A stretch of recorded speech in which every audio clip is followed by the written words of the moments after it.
السلام علیکم ورحمۃ اللہ وبرکاتہ۔ الحمدللہ والصلاۃ والسلام علی رسول اللہ۔ محترم ناظرین، ہم گفتگو کر رہے ہیں ارتداد کے فتنے پر، اس کے اسباب پر اور اس کے علاج پر۔ پچھلی ویڈیو میں ارتداد کے 3 بنیادی اسباب ہم نے دیکھے۔ پہلا، مسلمان لڑکیوں کی دین سے دوری، دوسرا ان کا مخلوط تعلیم گاہوں میں تعلیم حاصل کرنا کافر لڑکوں کے ساتھ میں، اور تیسرا ان کا آفیسز میں کافر لڑکوں کے ساتھ جاب کرنا۔ آج ہم ایک بہت اہم سبب کی نشاندہی کریں گے فتنے ارتداد کے، اور وہ سبب ہے ہمارا ناقص دعوتی نظام۔ ایک دعوتی نظام میں ہمارے بہت بڑا نقص، یعنی ہماری دعوت کا ویسے سب سے بڑا مرکز، یعنی وہ چراغ جس سے پورے مسلم معاشرے میں روشنی پھیلتی ہے، وہ تو ہماری مسجدیں ہیں۔ لیکن ہم نے مسجدوں کے دروازے اپنی بچیوں پر، اپنی عورتوں پر بند کر دیے ہیں، بلکہ پورا انتظام ہم نے کر کے رکھا ہوا ہے، مسلکی سطح پر پورا انتظام کر کے رکھا ہوا ہے کہ مسجدوں کا جو خیر ہے اس سے ہماری لڑکیاں محروم رہیں۔ کہیں ایسا نہ ہو کہ مسجد کا خیر ان تک پہنچ جائے۔ حتیٰ کی صورتحال یہ ہے کہ کہیں کسی اہل حدیث مسجد میں کہیں پر خواتین کے لیے انتظام کر دیا گیا، نئی مسجد قائم ہوئی، اس علاقے کی ساری مسجدوں میں اس انتظام کے خلاف تقریریں ہوئی ہیں، ساری مسجدوں میں۔ اللہ معاف فرمائے، ہم نے تو یہاں تک کہ تقریروں میں بعض خطیبوں کے سنا ہے کہ جب خواتین کے لیے مسجد میں انتظام کیا گیا تو جلسے کرائے گئے اس کی مخالفت میں، اور ان جلسوں میں باقاعدہ خطیب صاحب آ کر کے بول رہے ہیں کہ تم یہ کہتے ہو عورتوں کی مسجد میں آنے سے فتنہ نہیں ہوتا، ذرا اپنی عورتوں کو ہماری مسجد میں بھیج کر کے دیکھ۔ یہاں تک کہ طنز کیا جاتا ہے۔ ہماری مسجدوں میں عورتوں کے بازار پر جانے پر اتنی تقریریں نہیں ہوئی ہوں گی، عورتوں کے شاپنگ مال میں جانے پر اتنی تقریریں نہیں ہوئی ہوں گی، عورتوں کی تفریحی مقامات پر جانے پر اتنی تقریریں نہیں ہوئی ہوں گی، عورتوں کے تھیٹر جانے پر اتنی تقریریں نہیں ہوئی ہوں گی جتنی تقریریں مسلمان لڑکیوں کی مسجد میں جانے کے خلاف ہوئی ہیں۔ تو مسجد تو ایک ذریعہ تھا ان تک دین کا پیغام پہنچانے کا، ان کو دین کے قریب لانے کا، پر ہم نے پورا انتظام کیا ہوا ہے کہ مسجد کے دروازے ان کے لیے ذرہ برابر بھی کھلنے نہ پائیں۔ پھر یہ ارتداد کا شکار ہو رہی ہیں۔ آپ کہتے ہیں مسجد میں آنا عورتوں کے لیے فتنہ ہے، عورتوں کا بازار میں جانا فتنہ نہیں ہے، عورتوں کا شاپنگ مالز میں جانا فتنہ نہیں ہے، عورتوں کا بغیر پردے کے تعلیمی اداروں میں جانا فتنہ نہیں ہے، تفریحی مقامات پہ جانا فتنہ نہیں ہے، سارا فتنہ مسجد کے اندر ہی موجود ہے۔ ایسا لگتا ہے سارے دنیا کے برے لوگ سب مسجد میں آ کر کے جمع ہو گئے۔ بازار میں جا کر کے عورت محفوظ ہے، سنیما ہال میں جا کر کے محفوظ ہے، مالز میں جا کر کے محفوظ ہے، تفریحی مقامات پر جا کر کے محفوظ ہے، مسجد میں آئے گی تو فتنہ ہو جائے گا۔ اور اللہ کے بندو، اس سے بڑا فتنہ کیا ہوگا کہ یہ عورتیں مسجد میں نہیں آ رہی ہیں، یہ ارتداد کے راستے پر جا رہی ہیں۔ اگر ارتداد کے دروازے مسلمان لڑکیوں کے لیے بند کرنے ہیں تو مسجد کے دروازے مسلمان لڑکیوں کے لیے کھولنے پڑیں گے ہم کو، اس کے بغیر اب چارہ نہیں رہ گیا ہے۔ اور اب یہ ہم دیکھ رہے ہیں کہ ہمارے بعض احباب جو حنفی مسلک سے تعلق رکھتے ہیں اور جن کے ہاں خواتین کے لیے مسجد میں آنا فتنہ ہے، اب وہاں سے بھی آوازیں اٹھنے لگی ہیں۔ کچھ بڑے علماء باقاعدہ یہ کہہ رہے ہیں کہ مسلمان عورتوں کے لیے مسجد میں انتظام ہونا چاہیے، کم از کم جمعہ کے خطبوں میں انتظام ہونا چاہیے۔ واللہ اگر ہم صرف جمعہ کے خطبے کے لیے ہی مسجد کے دروازے اپنی بچیوں کے لیے کھول دیں تو ہم بہت بڑا امپیکٹ اس کا معاشرے پر ڈال سکتے ہیں۔ لیکن مسئلہ یہ ہے کہ یہ ساری باتیں صرف گفتگو کی حد تک ہے۔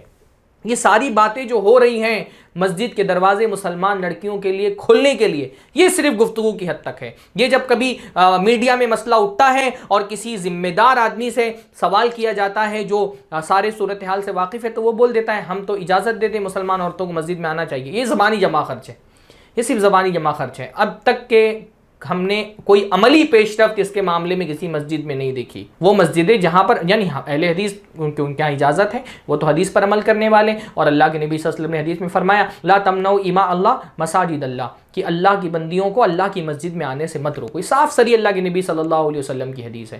تو ان مسجدوں کے علاوہ وہ مسالک جن میں عورتوں کا مسجد میں آنا فتنہ سمجھا جاتا رہا ہے، ان مسجدوں میں ہم نے ابھی تک کوئی پیش رفت نہیں دیکھی کہ کسی مسجد میں مسلمان لڑکیوں، مسلمان عورتوں کے لیے باقاعدہ بندوبست کیا گیا۔ آپ بندوبست نہیں کریں گے، زبان سے بولیں گے ہم تو کوئی نہیں روکتا، آنا چاہے تو آئیں، تو کیسے آئیں گی اگر آپ بندوبست نہیں کریں گے تو اس وقت اس سے بڑا اور کوئی فتنہ نہیں کہ مسلمان لڑکیاں دین سے ٹوٹ رہی ہیں، دین سے ان کا تعلق ٹوٹ رہا ہے، اور اس تعلق کو اگر دین سے جوڑنا ہے، ارتداد سے ان کا تعلق توڑنا ہے تو دین سے ان کا تعلق جوڑنا پڑے گا، اور دین سے تعلق جوڑنے کی سب سے بہترین جگہ مسجد ہے۔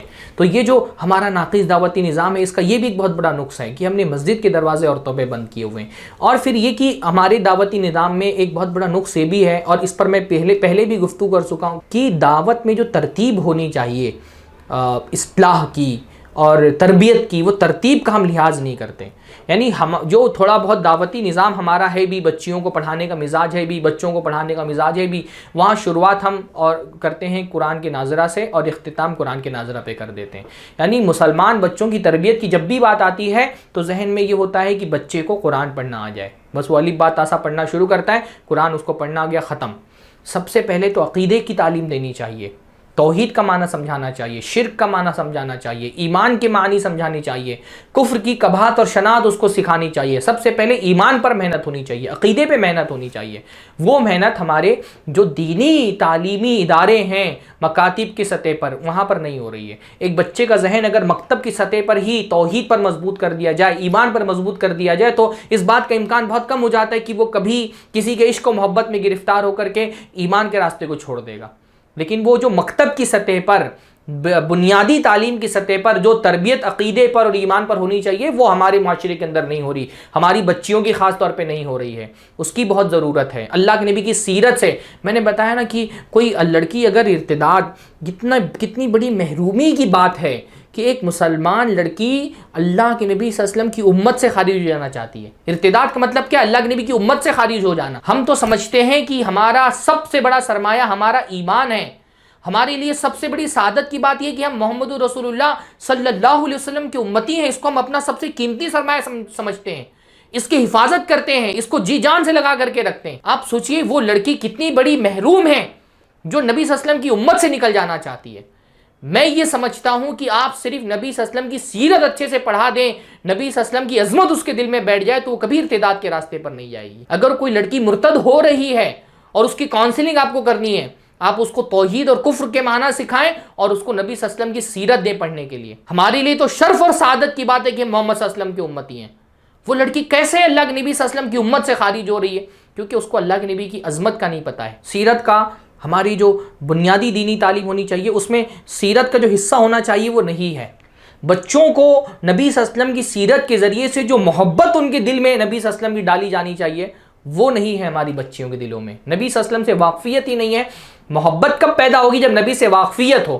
جب نبی صلی اللہ علیہ وسلم سے واقفیت ہی نہیں ہے تو دل میں نبی کی محبت کیسے پیدا ہوگی؟ تو دل میں نبی کی محبت ڈالی جائے، نبی صلی اللہ علیہ وسلم کی سیرت پڑھا کر کے، نبی کے اخلاق پڑھا کر کے، نبی کی عظمتیں بتا کر کے.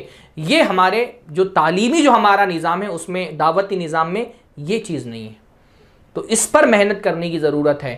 اپنے دعوتی نظام کو ہم کو پھر سے دیکھیے، مسلمان جو ہے نا وہ ایک زندہ قوم ہے، اور زندہ قوم کی علامت یہ ہوتی ہے کہ وہ اپنے سسٹم کو اپڈیٹ کرتے رہتے ہیں زمانے کے حساب سے. تو یہ ایک بہت بڑا سبب ارتداد کے فتنے کا ہے جس کی میں نے نشاندہی کی. اور بھی بہت سارے اسباب ہیں جس پر انشاءاللہ تعالی ہم اپنے اگلی ویڈیوز میں گفتگو کریں گے. وآخر دعوانا الحمدللہ رب العالمین، والسلام علیکم ورحمۃ اللہ وبرکاتہ.